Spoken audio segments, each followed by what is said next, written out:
neighborhood, and welcome to your friendly neighborhood comic show. I'm your host, Lauren, your friendly neighborhood bi, and I'm here today with a brand new guest, another indie comic creator. We're going to talk with Blue today. How are you, Blue? Woo, I'm great. How are you? Tired, but I like your Well, energy, so I'm going to borrow it and become great as well. it's all yours. Yes, I am so honored. Well, first of all, I love the name Blue. It makes me think of the song Blue. So I'm sorry, but now that's in my head. It's a good song. It's a banger. Well, tell us about yourself, because obviously, you go by Blue Rabbit Comics on Twitter. So tell us a little bit about yourself. How did you get started? What stuff do you have going on right now? Sure. So, as you said before, hey everybody, I'm Blue. I'm basically just your average millennial with a really boring day job, but I have a dark secret that I don't tell many people, and that's that after hours I draw comics. Oh, So I know. So a lot of people will call me Auntie Blue just because in a lot of art circles I tend to be the oldest person in the room. oh, It's okay. I'm fine with it. I don't mind it's imparting my fine. I'm knowledge. fine. I'm fine. It's fine. That's what happens when you pass 30s. Um, but yeah, so I basically have a day job that, pays the bills. And now that I am an adult with a job, I had the extra money to actually start working on what I really love, my actual passion, which is art and comics. So Nice. in about, I think it was the end of 2019, I worked a week of overtime and I bought a tablet so that I could start drawing digitally for the first time ever. It was a big change. It was a big change. Yeah. Still learning, but I must say from, high school, doing traditional art, pen and paper to digital, it's a lot easier to draw Mhm. comics. And especially nowadays, listen, back in my day, we didn't have, popular webcomics. So Mhm. there's lots of platforms now, lots of opportunities for people. Yeah. And even though I might be, a little older than your average comic artist on, Webtoon, Tapas, whomever, it's never too late to start. Yeah. No, I love that. And that's so cool. I think we're seeing more than ever, like at least maybe it's always been finally being talked about more now, how yeah, you can start something super late and that's normal. People have used for years now, like Oprah started this time or whatever, but it's cool to see like the everyday people, right? Like kind of like how you're talking about for you. Like, yeah, you started later and you're enjoying it and you're figuring out where you're going with it. Which is super cool. And honestly, I don't know. I mean, I'm not on the art side of things because I can't draw with hell and I don't have the patience to learn. But I feel like you're not like the oldest. I feel like there's a lot of, and I don't know your exact age. It's not my business, but I feel like just the way you talk and stuff, like there are people your age, plenty of artists your age. So like, I feel like you're in your prime time here. Oh yeah, I think more recently now that I've been breaking into more of the web comics community rather than like the anime community and gaming communities. Yeah. The web comics community, there is a lot more people in their late 20s, early 30s, going into 40s.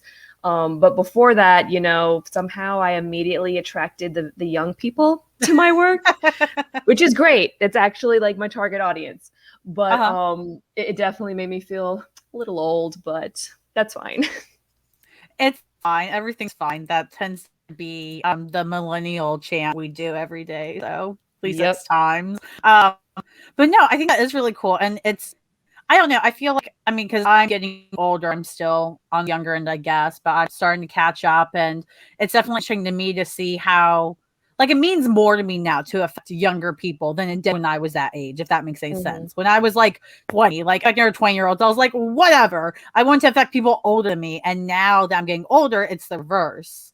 So it's weird how that life cycle just kicks in when you don't even think about it. Totally get it. And I agree. I wanted to pull up. I am gonna share it on the screen so other people can see it while we talk about it. But you already mentioned it.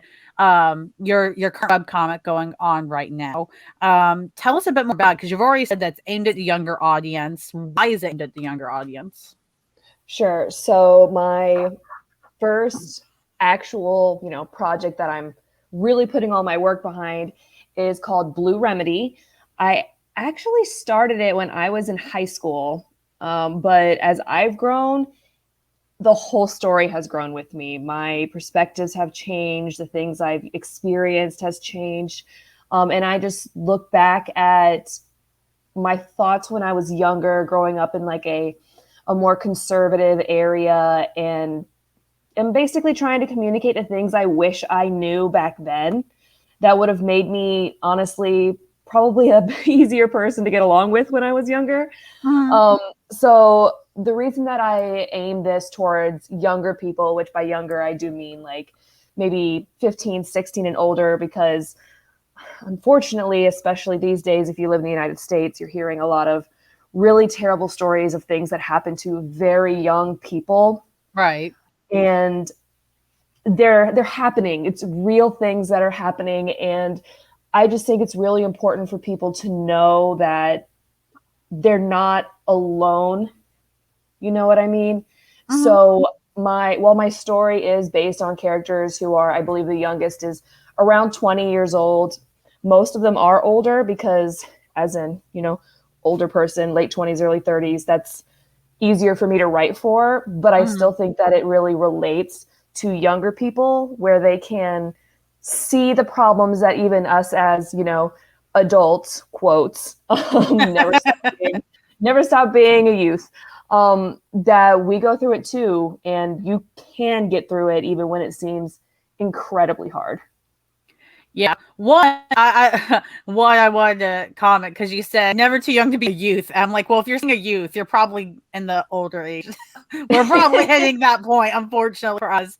But no, I love that. And I think that theme has always been there. I think that's a theme that older generations have always wanted and have passed down to younger generations.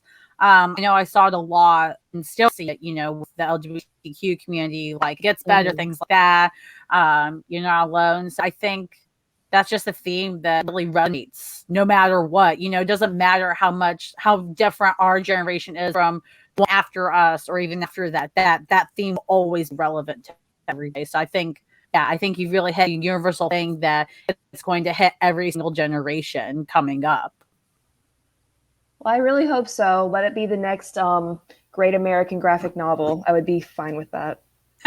Just fine. Not like amazing. Just fine is good. We'll settle It's for fine. that. Yeah, don't want to get my hopes up. You know how it is. Millennial logic. Just, It's dangerous. It's dangerous. You can argue it's more dangerous than boomer logic, but we'll get focused on the positive here. I know before we started recording, I told you that I read Blue Remedy a little bit, and one thing that I noticed was that, like you said, you get really into the deep stuff and intense stuff, and sometimes triggering stuff, and you're very good about putting those warnings in there. I was reading it and I was like, oh, this isn't so bad yet, and then you were telling me like, oh, just wait, it gets there. What made you want to be that, I guess, real, for lack of a way of putting it, with these topics rather than sugarcoating them or having them at a different intensity? Sure. So, well, as much as I enjoy, a bit of escapism and reading a story that, is light and makes you happy, I don't feel like that's the story that I want to tell. That's not the story that I've lived, and they always say, write what you know. So when I started to approach, the darker aspects of life, the things that may be triggering for some people, there was a choice. I can romanticize it with a little bit of rose-colored glasses and make it like a little prettier, a little lighter, or I could tell the truth. And I chose to go with the truth because as much as I don't want to, tell anyone how to tell their stories, and if that's how someone wants to write their story, it's fine. I don't really enjoy romanticizing things that hurt people. I think it's really important to tell the truth about it, and say like, it's okay that you're not okay. Let's talk about it.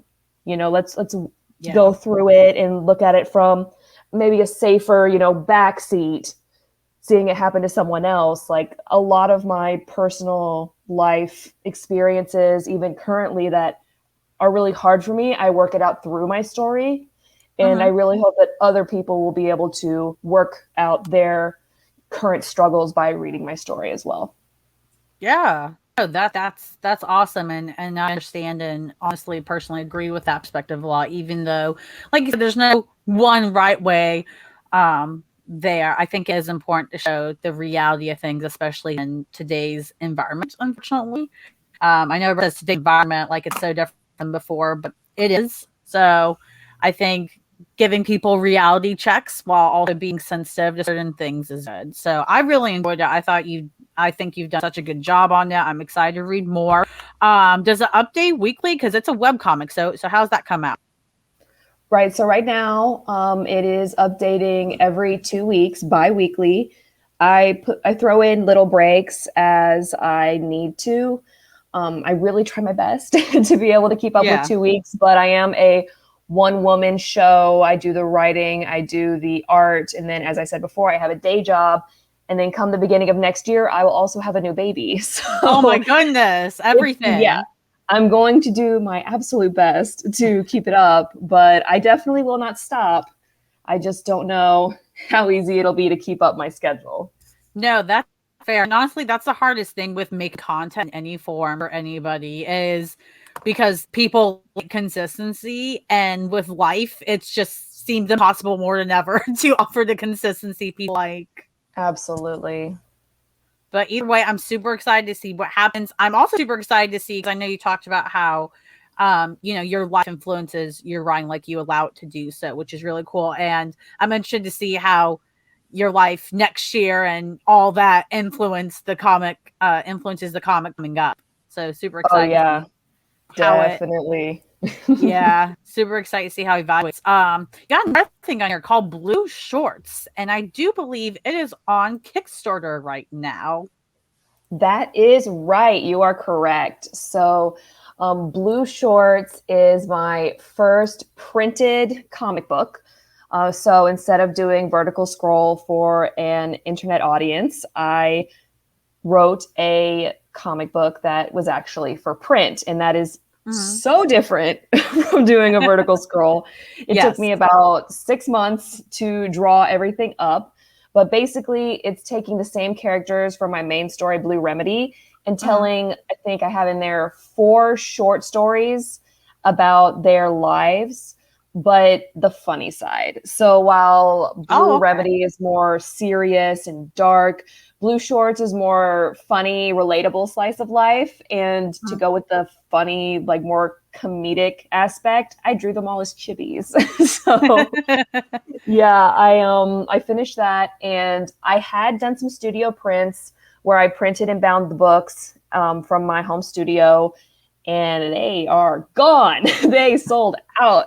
And now with, as I said, a lot of things changing and getting more and more busy in my life, I figured that Mhm. the smartest thing to do was just get it bulk printed so I can start selling them again, because a lot of people are asking for it and Yeah. I need help. It's expensive. Yes, it is. No, I mean even for like the major quote publishers, like printing comics is getting more expensive than ever. It's still hard. There's still delays that happen even for the big two, like Mhm. and unfortunately, all that just means that it's 20 times harder for indie comics. It's so hard from everything I hear about it. How are you enjoying the Kickstarter format? Do you think the Kickstarter campaign format is, easy to use for you, or is it still kind of hard to figure out? Yeah, Kickstarter is definitely a very user-friendly platform. Um, the only drawback that I've had thus far was that I did not plan it very well. It was kind of like a spur of the moment. Hey, why don't I just, try to do a Kickstarter? So I had Mm, no advertisement, no marketing going up to it. I was just kind of hoping for more of like an organic audience from Kickstarter directly, or that my current supporters would maybe, chip in a little. But as you can see, has not been the most productive or fast going Kickstarter ever, but that's completely my fault. Well, and honestly, and that's a good point you bring up because I think some people think Kickstarters are like that. Like, people are like, "Oh man, you got so many backers, you got funded in a day just cause," and it's like, no, like unless Absolutely you're not. Todd McFarlane, no one get funded in a day like it's nothing. Like it is a huge celebration to one, get funded that soon, two, to get funded at all. Like for all these things, it's Kickstarters are exhausting. Like I know so many people running Kickstarters that they don't sleep. Like they're on this shit day, afternoon, night, early morning. Like it's crazy. So like I totally hear what you're saying there. Like it's definitely not the lack of interest. It's just unfortunately get the word out. You have to market it like hell, and it stinks that that's how it works with Kickstarter.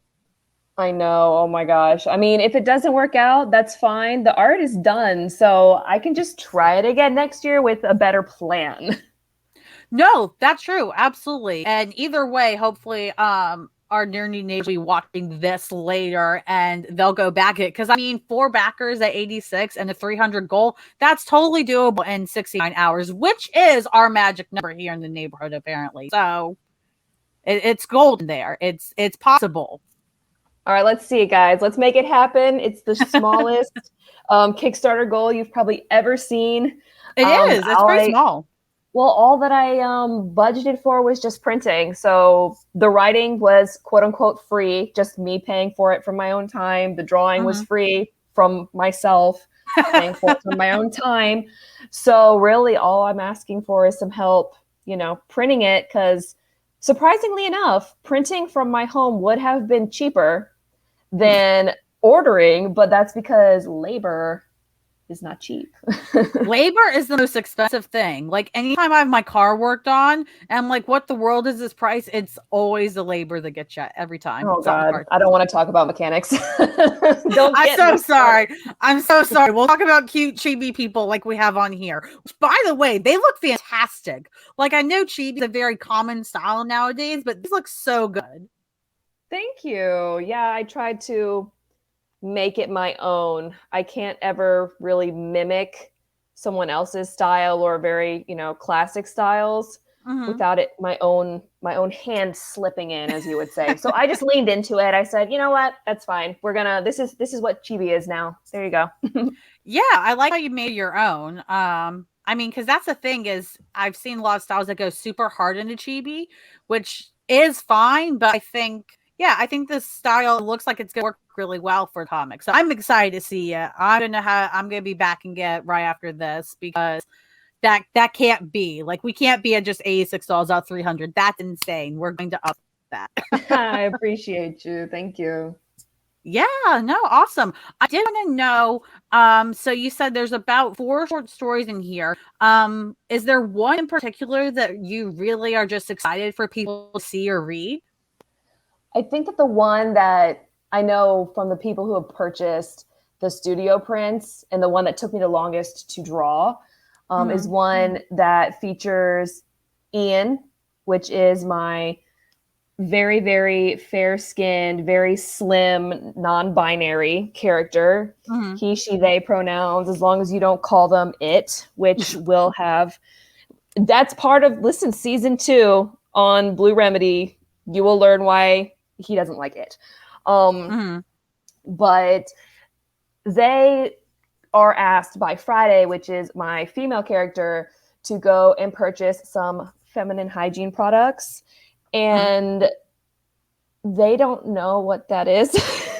Oh no. It's a bad time when the associate tries to help her pick the right thing. It's bad. It's bad. So but yeah, that one's my favorite. There's other ones that I think have like funny parts in it, but it's really up to everyone's own individual experience of things that they've gone through as to what is the most funny. Because I know when I've sent my husband to, purchase something for me, he is completely lost. So that was very easy, experience to draw from for that one. Yeah, I know one time, this was years ago, like probably 10 plus years ago, which is crazy to say, speaking of age. But me and one of my siblings, we were staying with my uncle at the time, and we both got our period at the same time, of course. And so my uncle took us to the store because we needed, feminine hygiene stuff. And he literally stops right in front of the store and says, "Go ahead." And we're like, "You're not going to come?" And he's like, "No." Oh no. And we were like, we were in our teens at the time, I'm pretty sure. So, it's just like, all right, I guess we're going to go. So we got wherever the hell we figured out to get, but he wanted absolutely nothing to do with it. And I love the man, but he wanted nothing to do with that. Oh my goodness. We really make these kinds of things as a society. Like, it's not that serious, guys. Half of the population needs to deal with this. Like, why are we being so silly? But right. Oh, don't get me topic. started on that. I actually wanted to go to school and get my master's in sexuality education. I could go on huge tangent about why you should not separate the genders or sexes or whatever during sex ed. You should not separate them. But whatever. I mean, everybody needs to know this stuff. Like, it's important. It's true. And everybody needs to be comfortable around each other learning this stuff. You just need good hosts. But anyways, I gotta get off my soapbox because otherwise I'm just gonna start throwing things and yelling at dumb people. It's fine. We'll all enjoy it. That's fine. It's fine. That's the theme of this episode, guys. But all that said, the one thing that's not fine is this Kickstarter isn't funded yet. So all you nerdy neighbors watching this later, please go back it. I'll make sure the link in the description below. So if you're super lazy like me, you can click like 3 or 4 times and you've backed it. You don't even have to look that hard. Just like point a bend, click a couple times, you're gonna get awesome product. You have nothing to lose. That's right. It'd be great. I'm super excited. Is there anything about Blue Shorts that you wanted to cover that I might have skipped over? No, not really. It's like I said, it's just a short version with funny stories of my main comic, Blue Remedy, featuring, all different sexes, genders, body types, colors, ethnicities. We try to keep it really diverse because, life is full of different people and we all need to be aware of that. Yeah, absolutely. And I feel like at this point, like, why do we have to explain why things are diverse? Because I know, it's ridiculous. It's like, what is this what is this diversity thing? You mean normal life with everybody in it? Yeah, it's just crazy that the people still are like, explain that. No, I won't. There's nothing to explain. It is done. It's a law of life. Exactly. Well, thank you so much for joining me on here. Plug yourself away. Where can people find you? Anything else you can think of? Sure. You guys can find me just about everywhere. On Instagram and YouTube, I'm Blue Rabbit Comics, everything spelled out. Like you said before, on Twitter, I'm Blue Rabbit Comics, but comics is COMX. My website is also bluerabbitcomics.art. Basically, if you just Google Blue Rabbit Comics, you're going to be able to find me. Let me see what else that I am working on right now. Everything basically that I do is surrounded by Blue Remedy and my main characters because I am not able to multitask. I need to focus on one thing at a time. So if you want to, you can check out my shop, which is on Big Cartel. So it's bluerabbitcomics.bigcartel.com. I have just launched studio prints of my NSFW illustrations book, which takes the images from my Patreon for the discerning 18 plus, fans, that they can enjoy some, graphic material. No gore in this one. I do also do gore. If you've read my comic, you'll know it. But I have just launched that as the studio print version, which is limited since I am getting too big to sit on the floor and bind these books. Oh, no. Definitely get it while you can. Well, give it like 3 to 6 years and you'll have a little helper. I guess that's the good side. Yeah. Baby Blue, she can definitely bind my books, but not that one. She does not get to see the NSFW one. That's true. Not until she's old enough. That's a good point. 18th birthday. Mom, I'm grabbing it. It's like, oh no. It's like, that's oh God, fine. Why? Yeah. Oh, that's fun. Well, again, thank you so much for coming on here, everybody. I'll make sure all the links and the Kickstarter for Blue Shorts are below. So again, you can just click and not think. It's really great. Try it sometime. And be sure to like, share, subscribe, all that really cheesy but super helpful stuff that helps this channel. Check out Blue's channel. And we will see you guys next time in the Nerdy Needs.